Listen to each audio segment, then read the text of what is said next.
I have been a fan of Hammer films, particularly their horror cycle, even longer than I have been a filmmaker.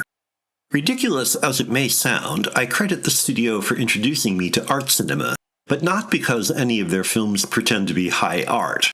Rather, their exceptionally inventive production hooked me even before I knew what filmmaking meant.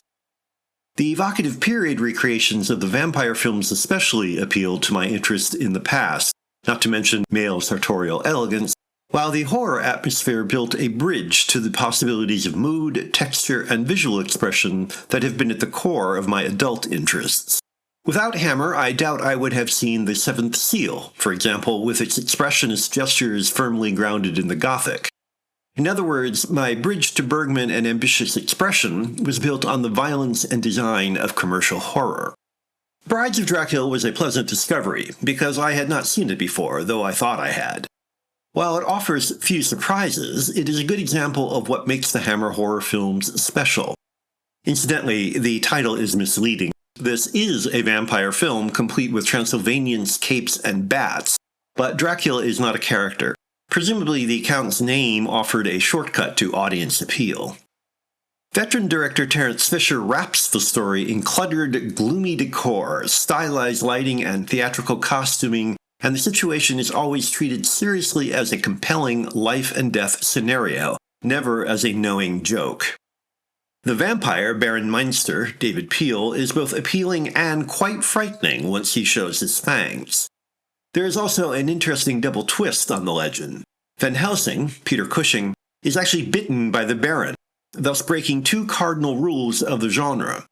Van Helsing is shown as vulnerable, and the implicit homoeroticism of vampire fiction comes out into the open, however briefly. It's revealing that Marianne Danielle, as the gullible female protagonist Yvonne, does little but get in the way, and the Baron has several opportunities to take her, but never does. I rewatched Brides shortly after finishing my short film Better Than Wine, and realized how much my filmmaking owes to Hammer, though Better Than Wine isn't a horror film. For even more impressive than the Baroque visuals, literate dialogue, and compelling performances is the fact that Hammer films were produced inexpensively. All concerned knew how to achieve effects economically in both a financial and expressive sense. They knew when stylization was not necessary and when to pull out the stops. The best of Hammer can be excessive, but rarely do the elaborate flourishes occur in a vacuum. There is always a purpose.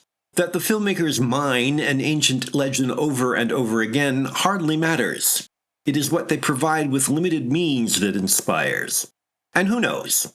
Following their example, you may find you've created art after all.